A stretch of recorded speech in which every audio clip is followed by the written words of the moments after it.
So Dan Orlovsky, as I call him, Mr. Stupid, because a month ago he tried to go ahead and claim that the NFC North is the toughest division in football, and the AFC North is not the toughest division in football. So I call him Mr. Stupid for that said reason. He talked about on ESPN yesterday how we shouldn't start panicking about the Jamar Chase situation until next week when, we closer to the season and, it actually becomes more real if Chase isn't going to play, which I believe he will play this season. I don't think he's going to sit out in any capacity, but it is what it is at the end of the day. We'll have to wait and see. Now, he does talk about without Jamar Chase, the Bengals are a good team, but they're not a Super Bowl team. And I highly disagree with that because we've been very successful without Chase. I'm not saying we want to be without Chase. We love Chase, obviously. Chase is top 5 receiver in the NFL. But T. Higgins is also a top 10 receiver in the NFL. And I think now with some guys like Yoshi really stepping up, we also got Jermaine Burton. I think we're in a better spot than we've ever been when it comes to if Chase goes down with injury or Chase just can't play, we're going to be okay. I'm not saying we're going to be amazing, but we're going to be okay. And I still think we could be a Super Bowl team even if we didn't have Jamar Chase. Now, continuing that down the line, he does go ahead and say, let me play this part because this is stupid. Hang. Super Cup was on Ryan Clark's The Pivot. In the Super Bowl, the plan was for it to be double teamed, and it was like, OBJ, go do you. Well, in this story, Jamar is Cooper Kupp, and T. Higgins is OBJ. T's been amazing. We don't know if T's ready to become like that guy, where you could be the person to get double teamed and constantly dominate. So it's... All right, so I just had to play that part because that part is absolutely stupid. First off, Mr. Dan Orlovsky, T. Higgins has been that guy. Okay, T has gone against double teams and been very successful. T has been able to destroy most secondaries just based on him alone. Not even with Jamar Chase on the other side, by the way. Even with Chase being injured, he still is able to do it. So to your claim, I don't know if T can become that guy. T has become that guy. T is a top 10 receiver in the NFL for a reason, and yes, he is that guy. Now, Dan Orlovsky would go ahead here and backtrack on Twitter because he got a lot of hate for this. He got a lot of hate because T is that guy, and he's kind of trashing T by saying, I don't know if he can go against double teams.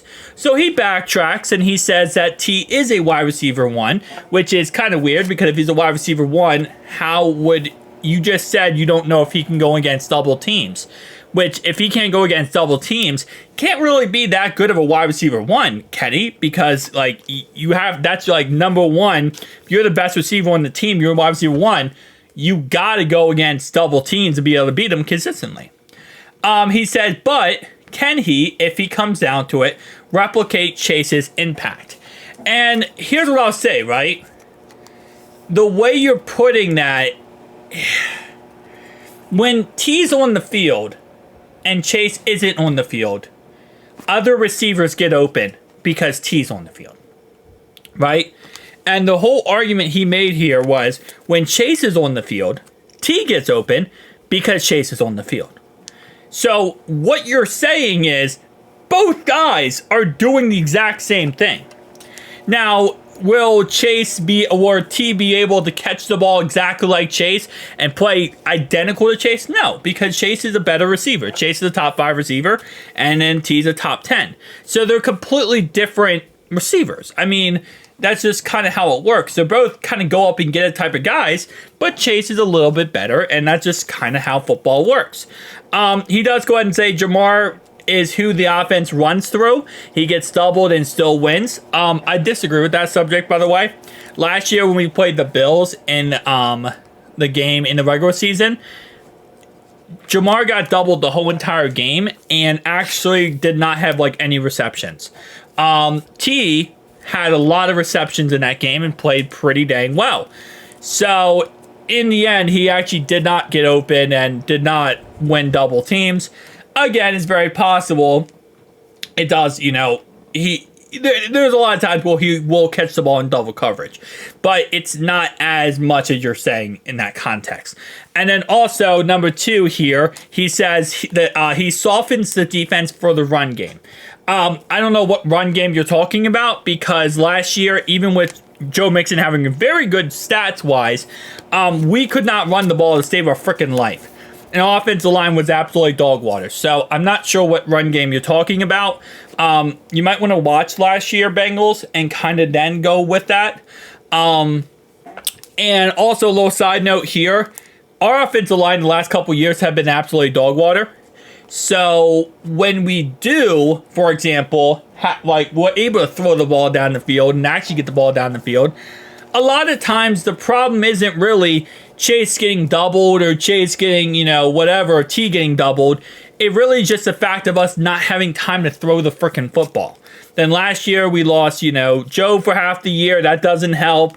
The year before that, we did get to the AFC Championship game, but even then our offensive line was dog water. So there's a lot of factors that go into this, and this is what I kind of do hate when analysts do this, is they try to simple it down for like the simple casual football fan and say like, oh yeah, this is this. And reality wise, no, there's 1,000 different factors that go into every little thing that makes this guy great, or this guy great, or this offense great, and it's not just one player. T 100% can be that guy, and I do appreciate the fact that he backtracked his stupid comments on ESPN, because at the end of the day, it just makes no logical sense. Like, to say, I don't know if T could be that guy, T has already been that guy many, many times. But, I mean, overall wise, it is what it is. Like I said before, I don't think there's any reason to panic right now, because Chase is on contract for the next 2 years, and he's going to play. And yeah, he's not going to be the happiest ever. And I will 1,000% agree with anyone who says we should pay him right now. I think we should just get it over with. Avoid having to, kick the can down the road here. But that's above my pay grade, and that's what the Bengals are deciding to do. But at the end of the day, he's going to play because that's his job. His job is to play and go out there and, do it. So it really isn't much more you can kind of speak on that matter, other than the fact that he will be fined heavily if he doesn't play. If he does play, he'll go out there and just be typical Jamar Chase. Like, we have him on a 2-year contract and 3 franchise tags. If we really wanted to be petty, which based on how we've been so far, we're kind of being a little petty, we could easily just sit there and say, you know what? Tom Petty this, full blast, radio, donuts in the parking lot, won't back down, Tom Petty for life. We can do that. We could. Absolutely. So, we'll see. Guys, make sure to hit that like button.